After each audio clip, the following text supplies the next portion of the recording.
Well, this morning it's what is today? Tuesday. Tuesday, the 16th of November. I was about to say Wednesday. I think I'm trying to make the week go a little faster because I'm planning to go out of town for the Thanksgiving holiday, and we're gonna take off early at the end of this week. So anyway, whatever. It is what it is. So we're gonna just run through things really quickly today. Talk about what we're seeing in the market, what the potential opportunities are if we're looking for any certain direction, and then get on out of here. It's every day. It's the same thing. It's repetitious. It should be. Whatever your trading plan is, whether you're using the BTX method that I talk about here, or you're using a combination of that and something else, or something else entirely, and you just pop in over here once in a while to see what I'm talking about. You should have a trading plan. Your trading plan should have rules, and your rules should dictate what you're doing for the day. There should not be any excitement. Doesn't sound like much fun, but if you're repetitious and you do things the same way every time, every day, you get consistent results. When you start adding in the excitement, that's when you start having challenges with too large of risk, letting trades sometimes maybe move against you too much, get out of control, trading with emotion, which means you're over trading, all those things. So try to be, I don't want to say robotic because you don't want to be robotic, but do have a consistent way of approaching the market and utilize that. All right. The BTX method, by the way, I think is a great method because it provides you with that quantifiable approach to the marketplace. So what are we looking at for the day? Yesterday we had a opportunity over here on the S&P. Looked like we were trying to go long on it. We talked about that yesterday, how we had long bias. Never did stack up for us. We pulled back, doing exactly what we wanted to see, making the lower highs and lower lows, lower highs, lower lows. Gave us a chance here. It did. It popped up just to the entry point, but then just didn't have the gas to go. So ended up taking us out here for a small loss. Today, we're still in a long bias. The 4-hour bias is long, 30-minute bias is still long. We'd like to see the market pull back a little more like it's doing. Lower highs, lower lows, lower highs, lower lows, and then break back in the direction of that market bias and see if we can't catch a little bit of a trend moving back in the direction of that market bias.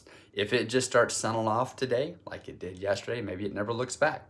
That's potential, right? Could very well happen. But, the bias right now is still long, so we're going to look for long trades until we have a reason not to. What would be the reason not to? It'd be our shorter term moving averages crossing. That was a quantifiable reason that would say, hey, guys, maybe stay out of the market for a little bit. All right. So for right now, looking for longs on the S&P.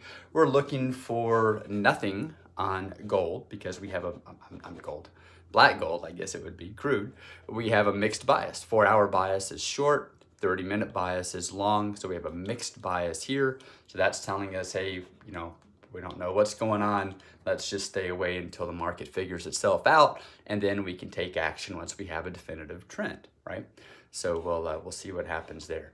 On gold, we have a long bias. We'd like to see the market keep pulling back a little bit, lower highs, lower lows, lower highs, lower lows.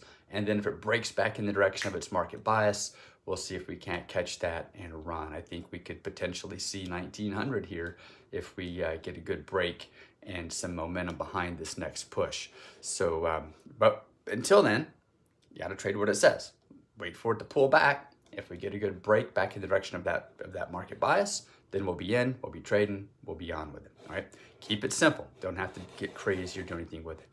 For those of you that may want to get crazy down the road, have been working with a buddy of mine who's a quant, and over the last, year and a half, has been working to develop a process that we can use, and if I can get that sorted out and everything will be, I don't know how soon, but potentially providing access to this as a kind of done for you solution where it'll auto trade and account for you. But we're not quite ready yet. It's been a long time in the making.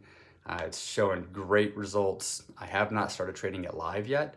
We're still trading it demo, but when I flip it over to live, I'll do so because I have enough history and enough faith behind it that I'll feel comfortable in utilizing it. And then after I do that for a little while, we'll potentially, I'm not sure yet, but potentially we're going to make it available publicly, but need to have some more results behind it. But that takes a lot of the, well, not a lot, it takes all of it. It takes all the emotion out of it and executes a fairly complex process actually automatically. So that'll be pretty cool. But for those of you that are still trading manually, still trading, on your discretionary trading, the BTX method, great way to approach the market. As I've said time and time again for months and months and months and months and months now, year and a half, 2 years I've been talking about this. Pick a simple method, utilize it, use limited risk, have a quantifiable reason for doing what you're doing, and then execute. And executing that strategy doesn't mean taking a trade every day. It means execute by taking a trade when you're supposed to take a trade and staying away from the market when you don't have a trading signal. All right. So anyway, that's it for me. We'll leave it here. Get out of here. We'll come back. And if we have any potential trades for the day, we'll talk about what those are tomorrow morning. And